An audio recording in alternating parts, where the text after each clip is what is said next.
इस समय विधानसभा जलालपुर में 280 में मौजूद है। हम बता दें कि आगामी विधानसभा का चुनाव चल रहा है। काफ़ी पार्टियां जो हैं, चाहे वो बसपा हो, चाहे सपा हो, चाहे भारतीय जनता पार्टी की हो, कोई भी पार्टी हो, वो अपने कर्म को लेके और अपने किए गए कार्यों को लेके काफ़ी ज़ोर शोर से जनता के बीच संपर्क में जुटी हुई है।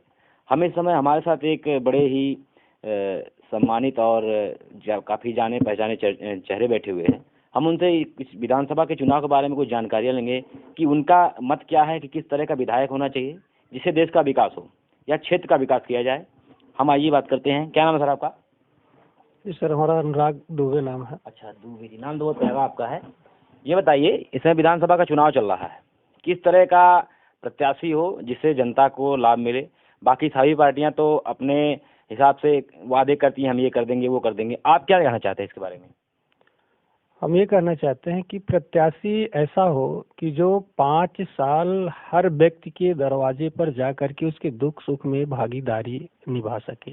ऐसा प्रत्याशी ना हो कि एक कहावत चलती है कि जब बरसात आते हैं पीले मेघे की तरह सब उठान पे आ जाते हैं, तो इस प्रकार का नहीं होना चाहिए।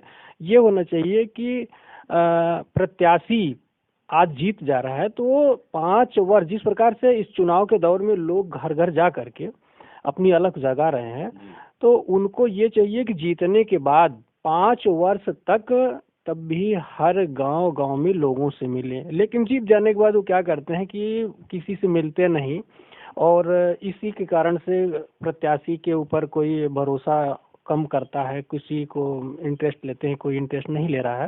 लेकिन प्रत्याशी वही सफल होता है जो 5 वर्ष तक सभी के दुख सुख में भागीदारी निभा सके। और दूसरी बात ये होनी चाहिए कि उनको भागीदारी के साथ गरीब और अमीर को एक नज़र देखे।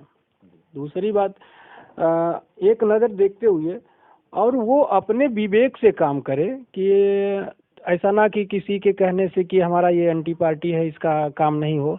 अगर इस प्रकार का कोई विधायक या कोई भी सदस्य आता है तो वो कभी सफल नहीं हो पाएगा। और इस समय जो 2022 का चुनाव चल रहा है, 2022 की चर्चा चल रही है, इसमें तो सब दल बदल करके दल फेर है चल रहे हैं।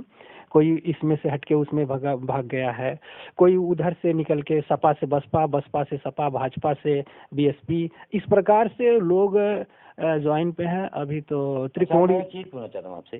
कहते हैं कि मेरी सरकार आएगी, मैं युवाओं को रोजगार दूंगा। बसपा भी पहले थी, सपा भी पहले थी। आज तक ये रोजगार वाली बात की जाए, जो पार्टियों में नीचे से लेके ऊपर तक जो वहाँ सदस्य कार्य करते हैं, क्या पार्टियां उनको कुछ वेतन या कुछ उनके खर्चे के लिए, परिवार चलाने के लिए हमें लगता है बेरोजगारी ये नेता ही बढ़ा रहे हैं। क्या कहेंगे इस पे आप?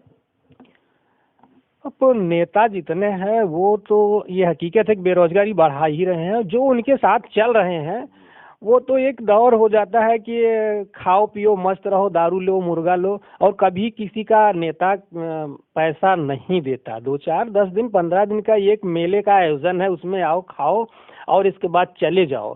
जीत जाऊंगा तो कभी पूछूंगा नहीं, और जीत जाने के बाद कोई ऐसा नेता नहीं है कि वो आपको पहचान जाए। इस समय पहचान जाएंगे कि फला गांव से, अरे भैया हम आपको चीन रहे हैं, लेकिन दूसरे ग्राम जीत जाने के बाद दूसरा मत, ए भैया आप किस ग्राम से आए हैं, क्या बात है, क्या अच्छा अच्छा वो होंगे, आप होंगे, अच्छा ठीक है बैठिए या सुन, जो भी उनको समय नहीं मिलता।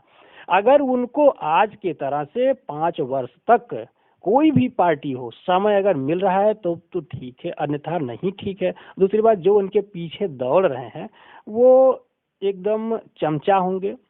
उनको बस जीवन यापन करने के लिए अपना ये लेकर के अपनी शरीर को उनके पीछे दौड़ रहे हैं, और दारू और मुर्गा और 100-200 रुपए के ऊपर बकिया 5 साल में कुछ नहीं मिलेगा। मतलब आप कहने का मतलब है बेरोजगारी जो है नेता के हिसाब से ही बढ़ती है। खाली कहते हैं कि हम ये कर देंगे, वो नहीं, कोई किसी का मतलब साक्ष्य नजर नहीं आता। जो अमीर है अमीर रह जाते हैं और जो गरीब है गरीब रहते हैं। हमारे आपके साथ बात करने में बहुत अच्छा लगा। हमारे चैनल की तरफ से आपको धन्यवाद। फिर हम हाजिर होते हैं कि एक नए चैनल। तब तक के लिए नमस्कार। मैं हूँ पवन मिश्रा के साथ।